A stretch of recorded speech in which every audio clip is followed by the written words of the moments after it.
Okay. Uh. Oh shit. Oh, what's a pirate's favorite letter? Pirate's favorite letter. Now, I've heard this one before. I'm assuming it's R, but that's pretty. I don't know. Maybe it's not. Is it R?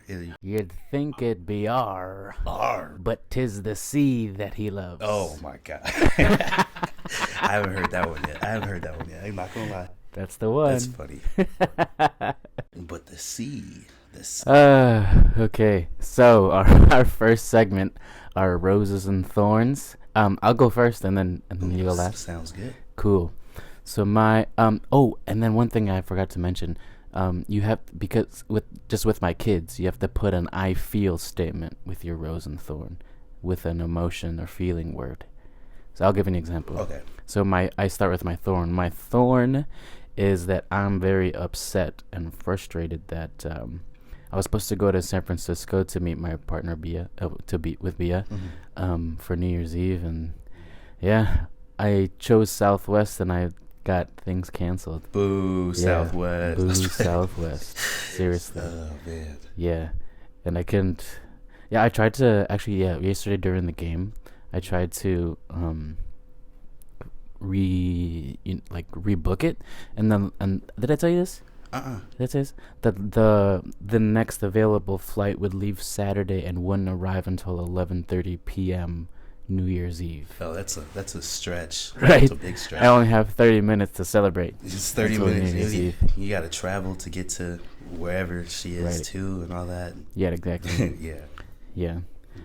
So frustrated and upset about that. My rose is I feel excited that this is the first recording of this podcast. Yeah. We're getting it there. And then I went through a whole bunch of different setups of using this and outside and what programs to use and all of that. So it's but I think I'm ready. So I'm excited. My thorns for the week probably would be, I've been really anxious lately. Oh yeah. Super anxious. As a kid I grew up loving Christmas. Loving it so much. I still love Christmas. It just hasn't been the same. And I think, a lot of people, including myself, like I'm saying, are going through the same stuff as well. Like Christmas just doesn't feel what it used to be. Do you want to share more about that? I'd say just family time. Family time is something that I'm working on, because throughout high school and through college, when everyone was in college, I wasn't really around my family too much. I'd always be out and about. I just didn't spend that much time with my fam, and I'm learning how to do that more so now. But it's still hard because I'm not used to it yet still, and yeah, and I'm also adopted, so I have a biological family as well, and I don't see them. Last time I saw them was a year and a half ago, and so holiday season is when they reach out to me, and I try to work with them, not work with them, but try to see them as well, and it's just very stressful because I gotta I'm trying to be in their life too, but they live far away, so not even that far, but for travel purposes, for me it's far. It's is it the same thing for both the bio family and the adoptive family? As in how I feel? Yeah, I'd say majority. Yeah, it's, I think, it's kind of hard. It's hard when my bio fam, they came in my life when I was 16, so I was already late. So to adjust to that already was a lot, and then I started to hang out with them, got to know them, got to know my siblings, more siblings. Oh. I went from one sibling to having 6 other siblings in a day. So 7 total, including you? Yeah, 7 total. And so, it was a lot then. It still is a lot now. Oh, wow. Yeah. So you're saying it's only recently where you've given more of your energy to and time to family time, quote? Yeah. And you're not used to that. Yeah, and even when I'm with my family, I try to be happy, Yeah. super happy, but I hear you. I never they never experienced this side of me, What do you mean? like with my friends and like anybody else, like the way I talk. I'm like I sound like super duper happy because I feel happy, like I feel comfortable, super comfortable, and then when I'm with my family, since I feel like they know me obviously because they've been with me my entire life, Yeah. but there's just like something about it where it's like I can't. Is something? Yeah, I just can't. I don't know. I'll be like, "Merry Christmas," Just not feeling it. Yeah, I just don't feel it really, and it's yeah. But I love my families. It's not. Yeah. It's not really anything on them. It's more just me, and how I take in love, I guess, with my families and everything. Yeah. Yeah, because it's not like they're actively doing things that are bad or malicious. Right. They're all super supportive of me, So that's yeah. Nice. Thanks for sharing. Oh yeah, no problem. And then what was it? Rose? Yeah. Rose of the week? Man. Definitely I'd say hanging out with 312. Yeah. Yeah, always. You got a feeling word? You got a I feel for that? Yeah, always, man. It's fun. It's great. I feel free. I feel like I'm with my brothers. We'll see. Right. We'll see what happens. We'll see. Okay. Next, about teaching artist practice, a rose and a thorn. Well, actually, let us know, like, what's your, like, how long you've been teaching, where you teaching, where have you taught, where do you teach it now, the ages. Where I have been teaching? Yeah. Or where I have taught? Well, I first started teaching, I guess you can say, in high def dance ensemble. All right. With Tangi Harper. Mm-hmm. With ASM. Yeah, ASM. Shout out Tangi, always got to give the shout out. Yeah. It was a great program. She brought in a bunch of choreographers from all around the states. Yeah. And also gave the students teaching opportunities for our shows at the end of the year and everything. So my first time ever teaching was in front of like 50 other kids, which is kind of crazy because I was so nervous. And that was like 2017 or something like that. And then from there on, it was your peers, right? Yeah. People your same age. Yeah, all the same age, but I was kind of like a underdog, right? Like nobody's seen me choreograph before. Like I remember staying up the night before and being like, this has to be perfect. Like this needs to be great. So like, I can get that approval that I am like good enough. Yeah. Because in your mind they're judging your teaching, but also if you're teaching a choreo class, they're judging your choreo too. Yeah, exactly. Yeah. And then Visceral. I taught at Visceral. That's right. I did teach at Visceral. Taught there for 2 years. Okay. And that age range was 6 or 7 and 8 year olds and like 9 and 10 year olds, like that whole range. Was that mainly choreo? What was that? Choreo, like classes. Yeah. They're like what do you call them?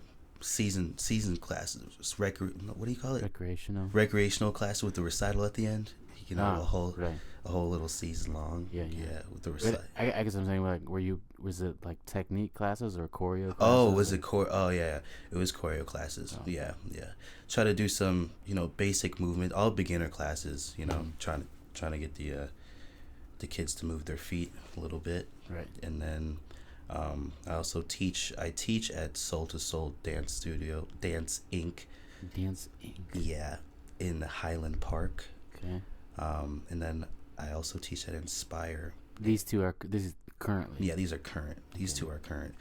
Soul to Soul in Highland Park, and then Inspire School of Dance in Naperville are my two teaching gigs that I have at the moment. Okay. Yeah. Same prompt, Rose and Thorn, with a feeling, with an I feel statement in there about your practice as a teaching artist. So Thorn. Oh yeah, this actually we had connected about this before.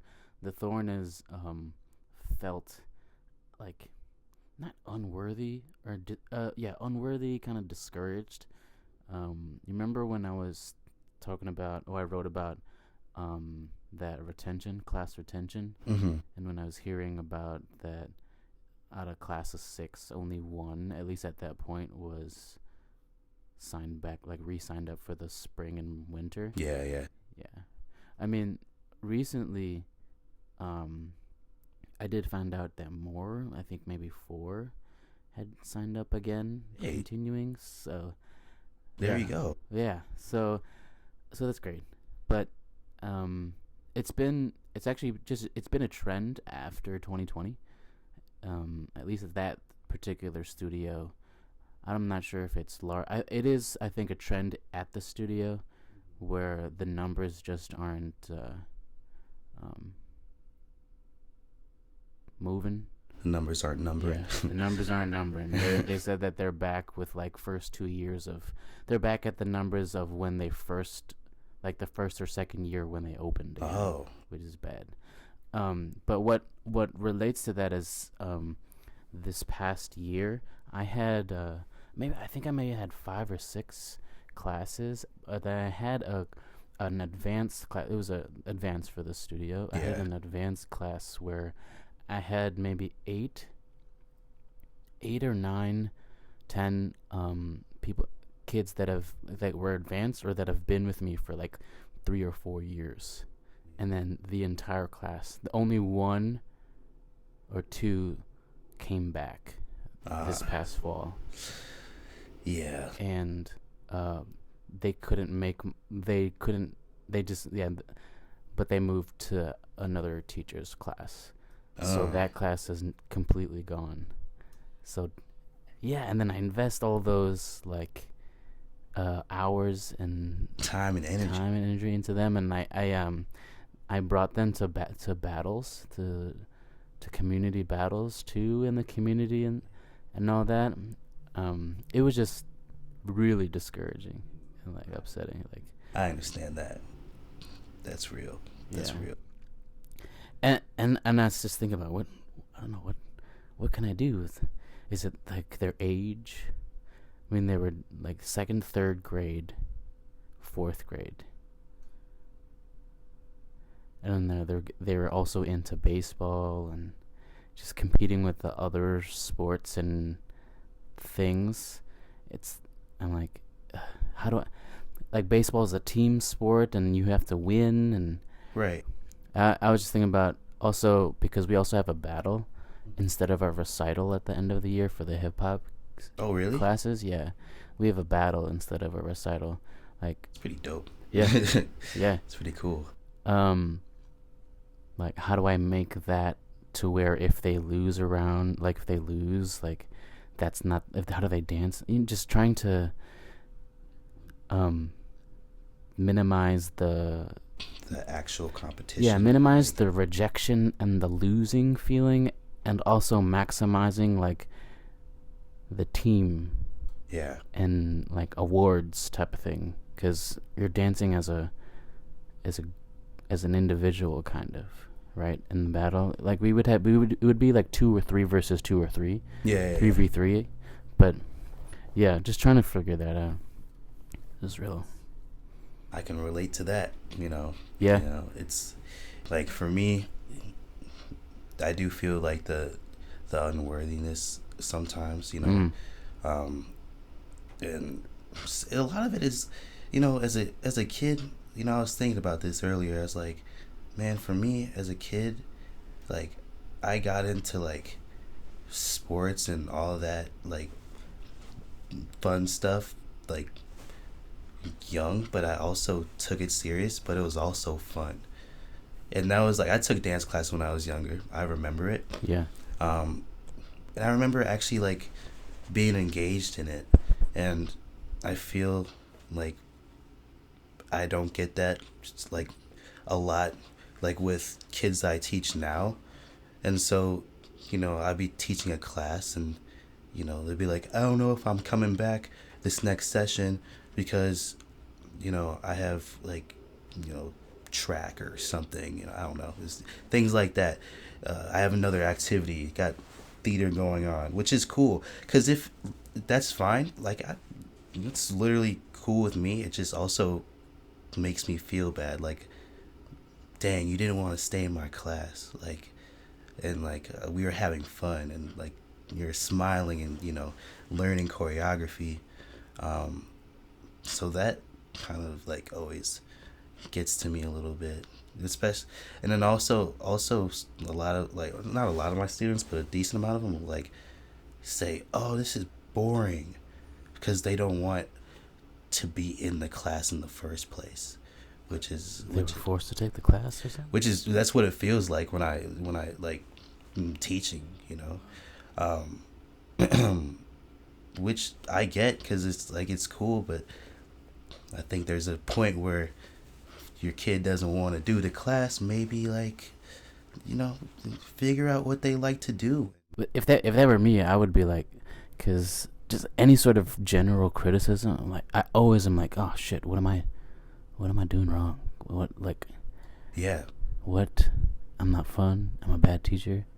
that's real. I've gotten like feedback from some of the, like, owners of the studio and other friends that teach as well. Like, how can I make my classes better? And I have learned a lot from that, which is, but we don't know, like, I don't know if these kids want to be dancers. I don't know if they're doing it for hobby. So like, I don't know how serious to like take it, or it to, just be like, all right, we're just going to have fun. But when it's recital season, it's recital season. We have to try to look as sharp as possible. Not actually as sharp as possible, but like make sure that your kids have learned something, For me, it makes me think of like on a class-to-class level of, okay, what can I do on the class level to just keep them engaged, keep it fun, structurally. Yeah. Like, how do I set up the class to where they're it's effective, but then also it's fun. Like, yeah, more games, more team things, more partner things. Yeah. Like I integrated this Rose and Thorn thing to like build a trust and connection with the kids too, in addition to, you know what I'm saying? It was Yeah. like building a safe space where they feel okay, but then also like on a studio level, like trying to just borrow from like the team and sports, like the baseballs, and there's a game like every other week. Yeah. You know what I'm saying? Yeah, So there's yeah. like a performance and there's like a if you lose, okay, we gotta do some more. You know what I'm saying? Yeah, yeah, Like, yeah. how do you, instead of just a recital once a year, how do you get that game type? You know what I'm saying? How do you gamify it like a baseball season? You know what I'm saying? With like the whole schedule of a class. Right? No, yeah, so where they feel good when they win or whatever. But then then there's also, because I also get the feedback of like, yeah, it's not challenging enough. In that advanced class, we would battle each other a lot, but maybe I've been trying to, at least with that more advanced class, like build a schedule of the other kid-friendly battles. Yeah. Other than the one that we do during recital time. Yeah. But then also, like, they're not, like, the studio's not paying me to do that extra stuff. That's real. And Yeah. I tried to, So, yeah, to me, it's, I think now it comes down to the balance of, like, how much I should invest into the hour that I'm there, Yeah. versus the larger thing of like, okay, I'm also doing this admin stuff. Right. So you got, it's a lot, and that's like what we all talk about as dancers, as teachers, is knowing our worth. Yeah. At the end of the day, is it worth this for this? Is it you know what I'm saying? It's like, is it worth it? Even though you love to dance and you love to teach, for your time and energy and how much you do, like,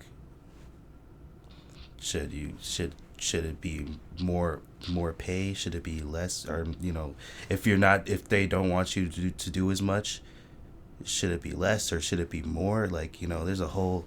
I feel like there's a lot of, if you know what I'm saying, in a way. Especially because it's hourly, like that. It's hourly, and it's not. We're contractors too, and so there's not that. That is true. We are contractors. Yeah, I mean, there's a bunch of ideas that I had. Like, I created a whole strategic plan that I sent to the studio owner and stuff, and yeah, we'll see. I think that's a whole separate thing. Like, feeling frustrated and kind of almost, yeah, discouraged, but then also with like trying to improve it. I think kind of almost stuck because I can do as much as I can on the class level.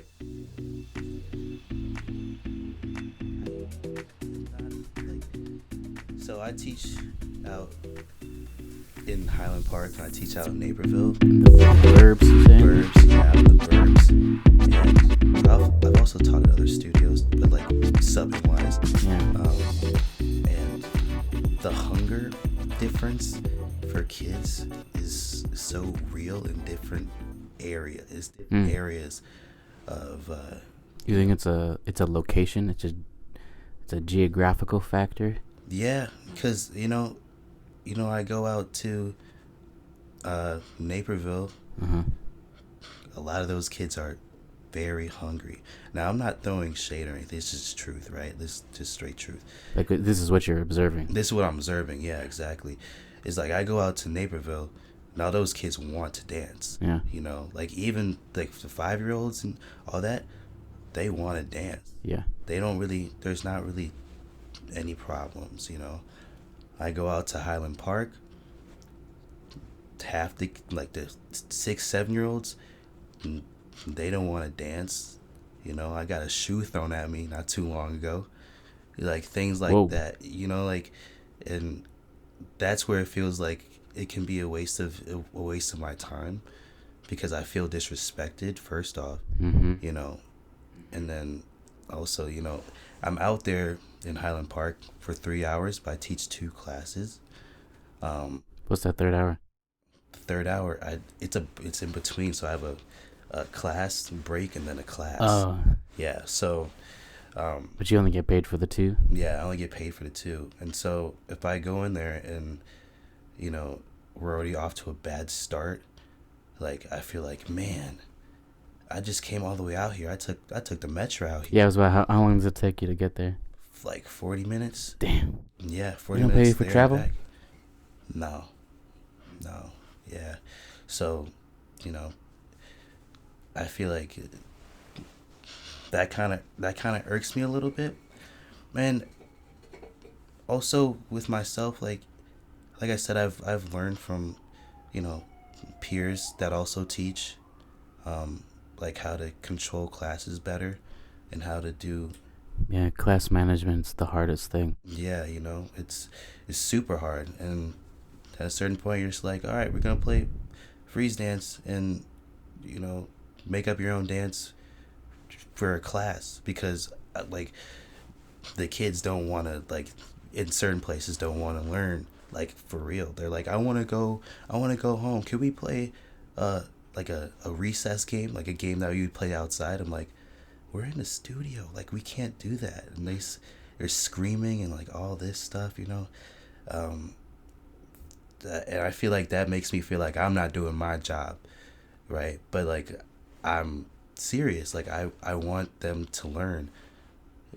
But it's not, like, I'm giving to them, but they're not giving to me sometimes. Other times it's good, it's great. I'm like, dang, we had a good day today. I feel good. I feel accomplished. And other times I'm like, well, like, why am I out here? Like, why am I here right now? Like, yeah. I'm grateful for the opportunities that I've gotten, If I understand it, it's kind of like how do you manage when someone when the dancers are disinterested, Yeah. but then also the bad days? Mhm. Yeah. It's bad days. Dissociated from dance. A lot of some of the kids are What? dissociated from dance. What do you, like? Or is that the word? Right? Like they don't want to dance. Like Disinterested? disinterested. Yeah, Yeah. yeah. Dissociate's like the when you zone out. Oh, yeah. Disinterested in dance. Yeah. Yeah. And that's where I was saying, like, hey, if that's the case, maybe they want to. Like, I had a kid like a couple years ago that was so hyper, super duper hyper, and I'm like, okay. Hmm. And they talk about like, gymnastics, and be like, I want to do gymnastics. I was like, hey, maybe you should talk to your parent about that, because I think that might be a good option for you, because it might not be working out right now in the studio, because it's disruptive, and other kids can complain or can't or do complain because of things like that. And I mean that's just real. I think that's really important, is listening to your. I mean, not that parents don't listen to their kids, you know what I'm saying, but like actually listening instead of giving up. No, you'll be fine. You'll be fine in class. Don't worry. When they're crying coming in, you're like, dude, like Yeah. put them in something else. Make them do something. No, not actually for like that, but in that way, kind of. Yeah. So but also managing the different levels of interest. Yeah. Because you have that's real. Because you have the kids that want to learn, and then just like the kids that don't, and there'll be like a couple kids that do want to learn, and then the rest are just like all over the place, and you're like, oh man, how's this gonna work out? But it ends up working out in the end. Yeah. So it's real. Especially when combining classes, sometimes we'd have age ranges of like 8 to. Oh, those. So you don't even know what to. It's hard. Yeah.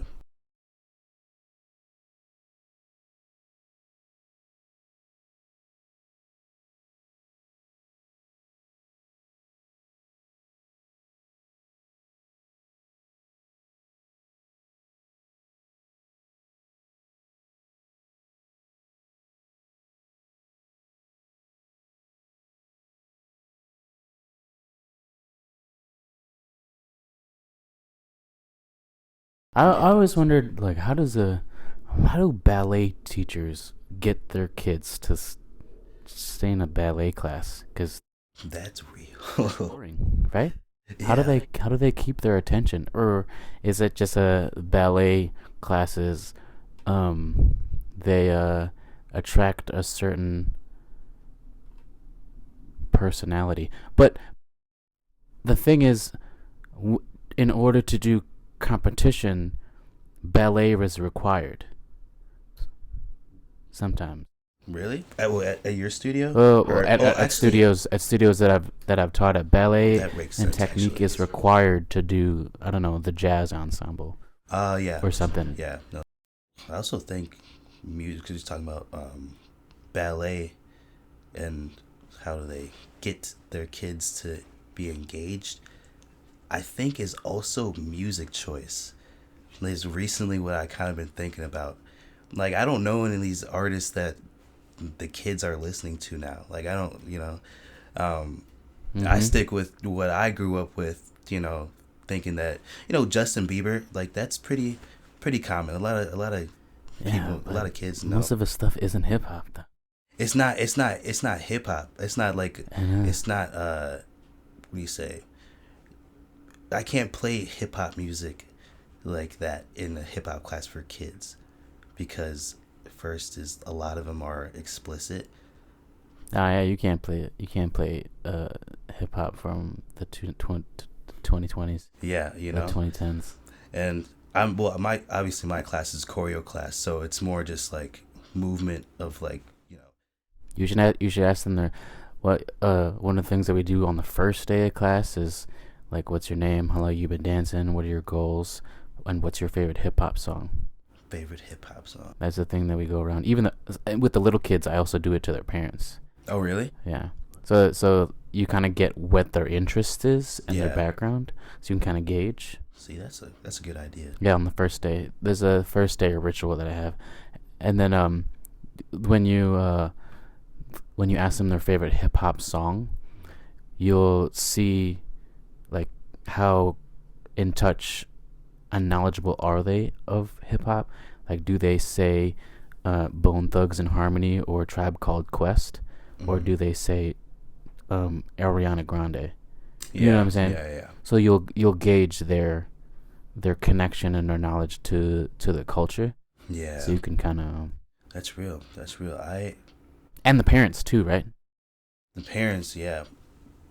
I stick with, I don't even know the artists that they be listening to these days, to be honest with you. I just spent a whole maybe hour or two trying to find instrumentals. Really? Instrumentals, that's a good one. Mm-hmm. I share my roses. There's this one residency at this CPS school that I've been at, I think maybe 2 years now. And I've had a few of the same kids. This last year, it was super challenging. So I felt, I feel accomplished, like very, very accomplished, because at the beginning of this semester, it was continuing kids. So first of all, it's after school. It's an after school program for the kids. So there's already like social dynamics already in there. Yeah. And like it's after school and it's a fun thing, and so there's all that, like it's an after school thing. So it's not another class, for learning. So you got to manage like the different levels of interest and stuff like that there. So, and then this past semester was continuing kids in 5th grade, and also new kids in 5th grade that they've been talking about crushes and stuff like that. So there's that dynamic, and there's 2 crushes that come into the class that are new, and then there's also 4th grade that are new and some continuing, and then there's also 3rd grade that's new. So different levels of age, different levels of maturity, different levels of social dynamics, and different levels of dancing. Yeah. And there's a whole, maybe first 3 months. Usually I spend the first 1 month of just culture building. Yeah. Of like I don't really teach too much. It's just getting them used to the routine of the class. Circle time first, warm up, stretch, something here, and then some game at the end. Circle time, warm up, stretch, learning, game at the end. Circle time, warm up, stretch, something, and then like circle time and warm up, stretch are almost always the same. That game is almost the same, and then it's maybe like 10-15 minutes of actually learning something. First month is just culture building. It took me, and then maybe after the first month I can like get deeper, and then that learning portion becomes maybe 20 minutes, 25 minutes. That's smart. It took me 2 or 3 months to finally get to, okay, I can move on to something other than basic like bounce, listen to the music, and like easy vocab. 2 or 3 months in there, it was awful, because I had to manage, like, the first thing was like, the fun, like they want to have fun and like all that, and then it was, my crush or ex-boyfriend's in here and I'm too embarrassed to dance. Then it was like, there are some kids that don't want to be in here. Okay, and then I, like you haven't been participating. Like there was maybe 3 or 4 that would always be on the side. Yeah. It would be crazy. It would be, and I don't reprimand them. I just let them sit on the side, because to me the safe space is first. But then actually like all of them either went to another activity for after school or they participated in the performance that we had at the end of the semester. That's sweet. But it was like, it was just a lot of like, hey, I've been noticing like at the end of the class, I had to bring in like the program manager of like, hey, so you're not in trouble, but you haven't been participating, and you gotta participate. You're not in trouble, but if you don't want it, it's okay. If you don't want to be in it, like we can transfer you to another class. Just think about it. And then they're like, oh no, it's like because we have to do this, and then you kind of like manage that part and mitigate that. And so it was like, oh, actually, it's because of it. It was because this one person, like they had history, like bad history with them, and then that person actually left the class.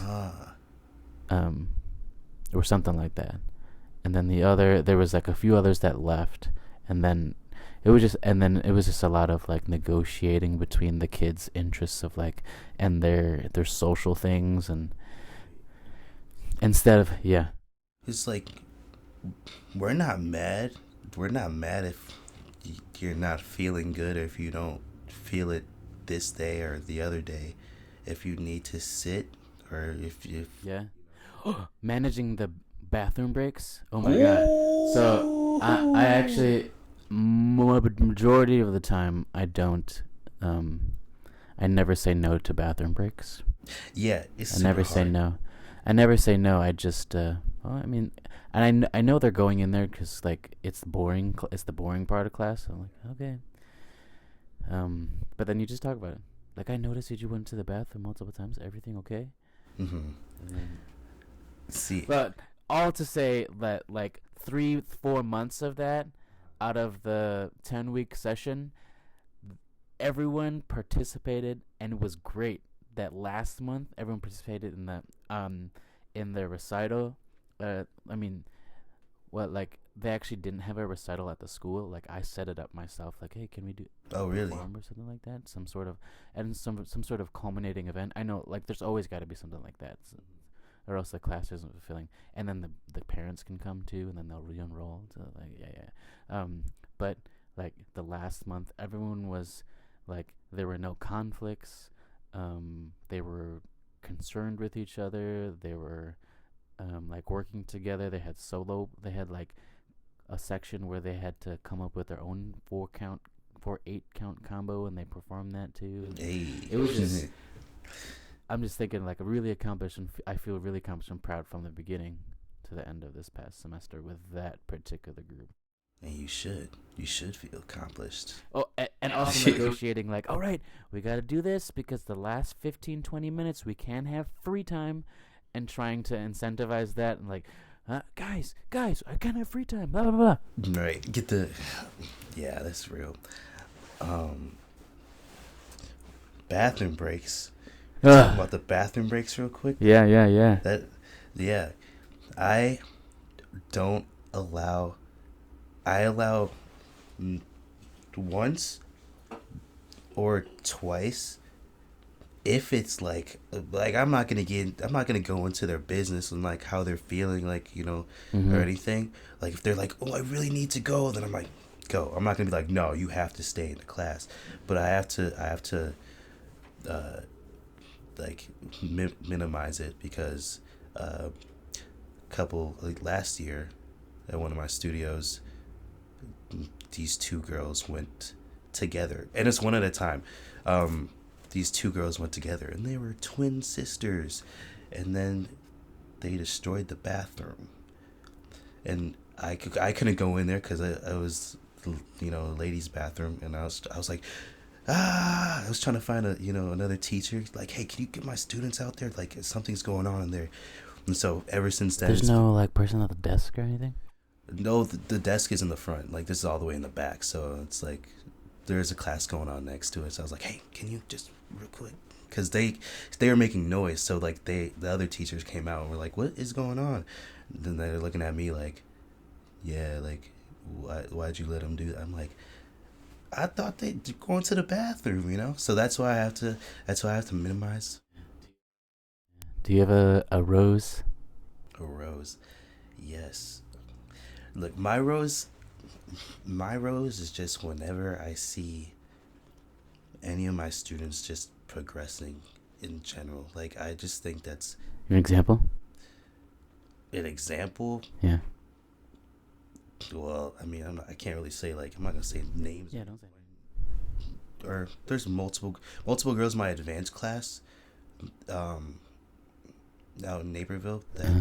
I see when I teach advanced. Like, it's straight up like advanced class. Like, I'm not holding back on my choreography or anything. Yeah, yeah. So it's like really cool to see like them like take it serious and like actually do like, you know, the movement and like pay attention. Yeah, you're seeing them like, and then kind of like working on a move or something like that, or what are you seeing? I see it. Well, I see it like just in when I'm teaching, we go into groups, Uh-huh. right? Like, you know, I'll At the demonstrate. end? Yeah, at the end, and you know, I'll do it with them the first time, and then the second time through groups, then it's by themselves, and that's when I'm like looking, I'm scoping to see who like actually is paying attention. And I pay attention to every kid in class. You know, I stare at the floor, I stare up so I can see every like when they're doing groups, so I can see everybody in yeah. I think that's just always fun, but that's in general like every single class I have, there are students that have progressed. You like you're saying like how well like how well they've picked up your choreo has gotten a lot better. Yeah, and just paying attention and wanting to learn more as well. How do you know? How can you tell if they're paying attention a long time? Oh, because they do the choreography. They know it. Like, there's a because when you teach, you can teach the like a very simple little 1-2, Uh-huh. and then it's like super simple. Like, it could just be a 2-step. It could be like a, you know, and then there's kids that won't even get that. There's kids that will. Now that's not like you know, some people have two left feet.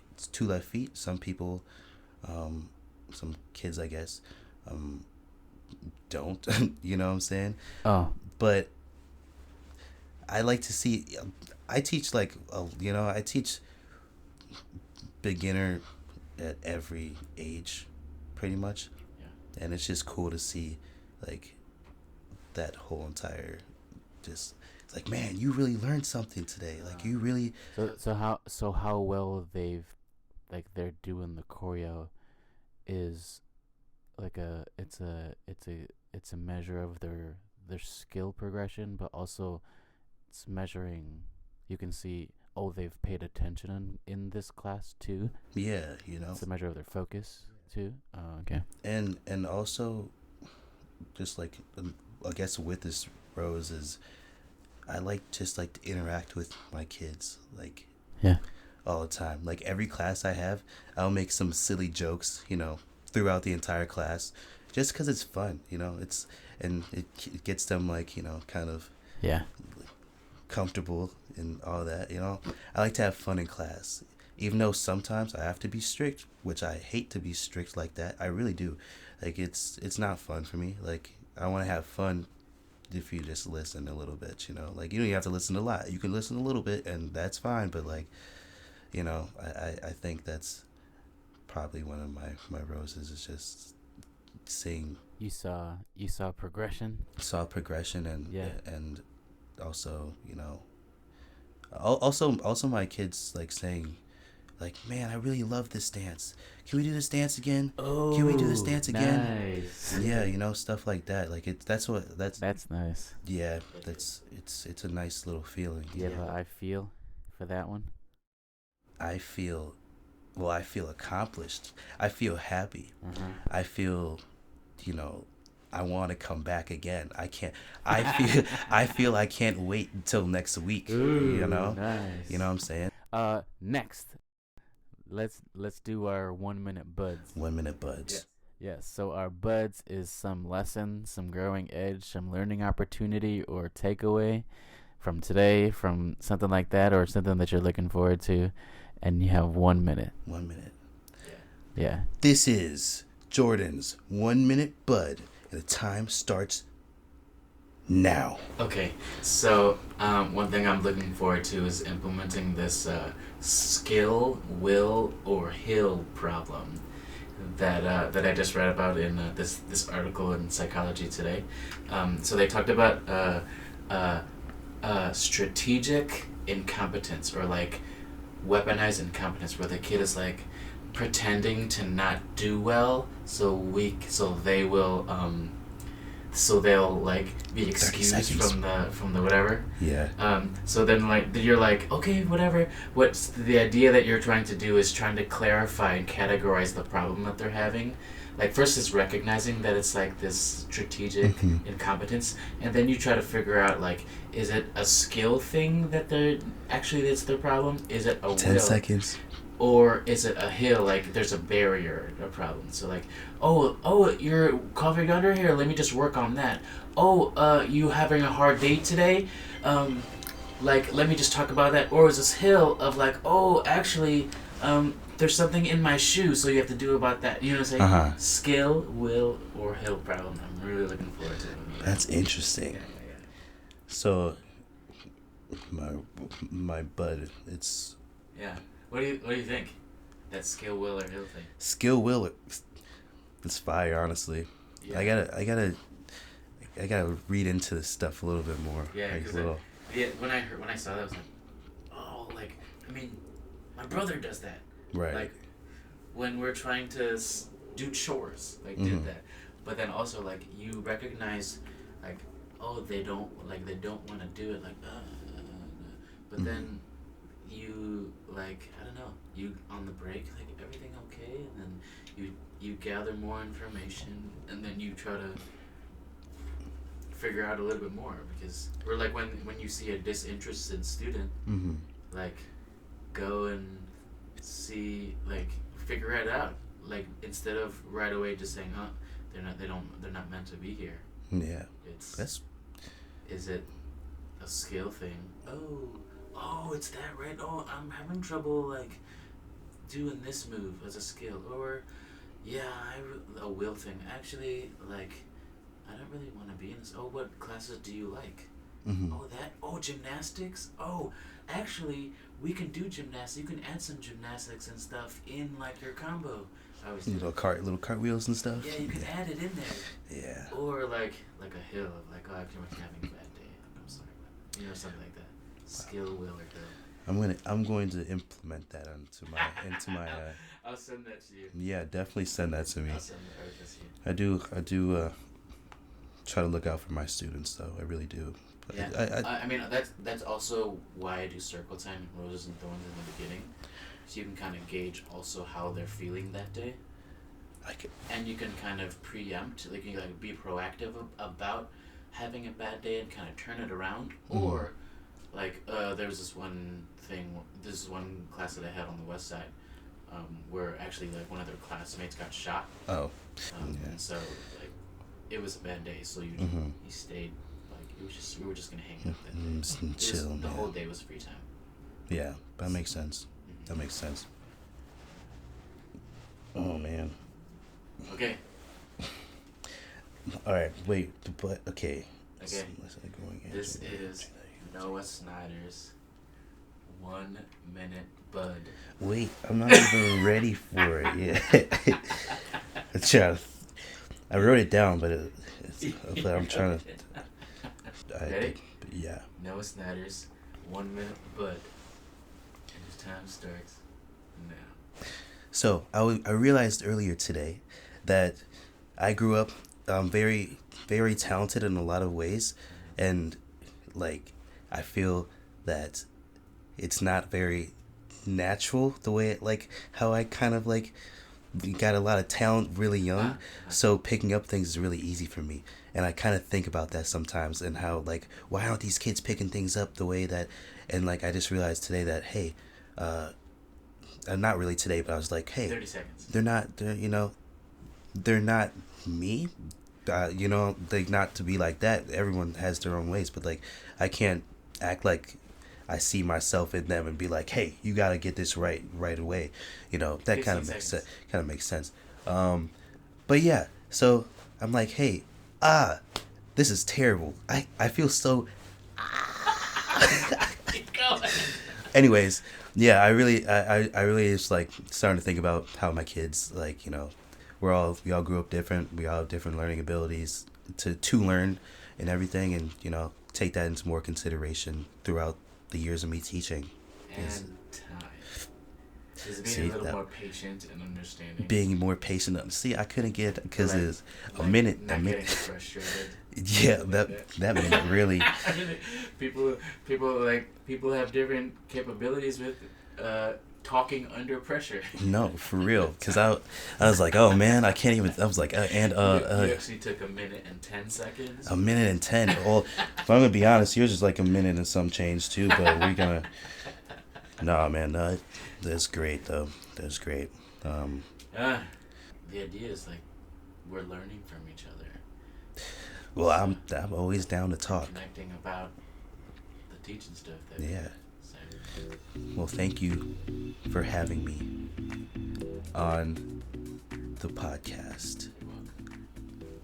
And cut. Cut.